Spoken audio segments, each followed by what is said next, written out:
You might be wondering, why in the world would I be filling ice cream cones with dirt?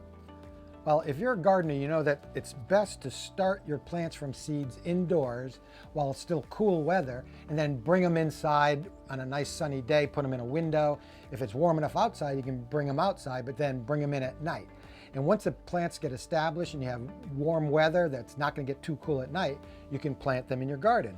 But by setting them in ice cream cones, just fill it with some potting soil, make a hole for the seeds, drop in the seeds. In this case, planting broccoli, cover it up, and then I'll come back once this tray is full, I'll water it to get the seeds started.